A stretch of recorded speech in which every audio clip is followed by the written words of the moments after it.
Saindo do período pré-socrático e iniciando o período clássico, nós precisamos entender, primeiramente, que houve uma grande mudança. Mudança agora de localidade.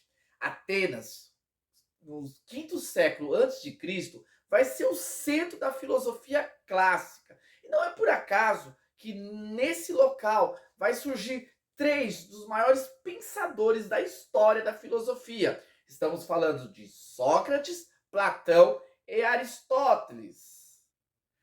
Não podemos ser ingênuos e acharmos que Atenas, por si só, era um lugar especial e que lá surgiu o milagre grego e deu origem a esses três grandes pensadores. Não, precisamos entender e analisar racionalmente o contexto histórico e perceber que algumas coisas que ocorreram ali naquele tempo, naquele momento, foram importantes para elucidar o pensamento, dando assim oportunidade para que mentes pudessem se destacar. Nesse caso, estamos falando de Sócrates. Atenas, no século V, era um lugar ideal para o desenvolvimento da filosofia, porque o ambiente era propício para as discussões filosóficas, para o despertamento para a arte, para o conhecimento. Atenas estava prosperando em todos os aspectos.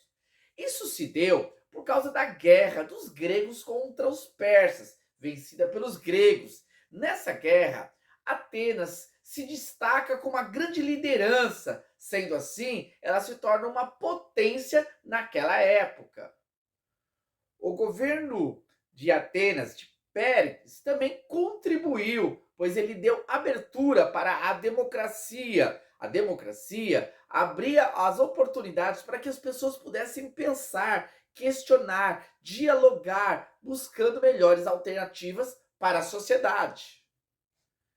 Nesse cenário de abertura ao pensamento, à reflexão, proporcionou que Sócrates se destacasse. Claro que ele era uma mente brilhante, não podemos ignorar esse fato. Tendo ainda a ajuda de um cenário propício, Sócrates se destacou através das suas reflexões, através da sua filosofia e os seus pensamentos, dando surgimento à filosofia de uma forma mais antropológica, voltada para as questões humanas, diferente daquela filosofia que nós já estudamos, as dos pré-socráticos, que buscavam entender mais as questões do mundo, a origem do universo. Sócrates vai se ater mais aos problemas da sociedade, às dificuldades humanas e vai tratar a filosofia dentro desse âmbito problemático, o problema do ser humano diante da sua realidade de vida. É claro que Sócrates foi um personagem importante para essa mudança de chave, deixar de entender a filosofia dentro do aspecto cosmológico para se tratar das questões mais humanísticas. Entretanto, Sócrates não atuou sozinho. Houve também a contribuição dos sofistas, que era um grupo de professores itinerantes que ensinavam a técnica da retórica, do diálogo. Eles buscavam levar as pessoas a ter a capacidade de persuadir acerca das suas ideias e pensamentos, sendo essas ideias voltadas mais para as questões sociais, políticas. Apesar de Sócrates e os sofistas filosofarem acerca das questões humanas, eles tiveram pensamentos divergentes. É muito comum ver nos escritos de Platão os debates de Sócrates com os sofistas, porque Sócrates ele realmente foi um opositor do pensamento dos sofistas. Nós podemos ver três diferenças clássicas do pensamento de Sócrates para com o pensamento dos sofistas. A primeira diferença, a primeira crítica de Sócrates para os sofistas é que eles cobravam pelos seus ensinos. Sócrates, ele entendia que isso tirava a essência da filosofia. Afinal, a filosofia é a busca pelo conhecimento desinteressado em um recurso, em um benefício, mas é o simples desejo de buscar o conhecimento. Os sofistas, eles eram vistos como pessoas que recebiam pelos seus ensinos. Nesse caso, abria margem para a questão do interesse somente financeiro e não preocupado com a verdade. Por isso, Sócrates vai questionar a conduta dos sofistas.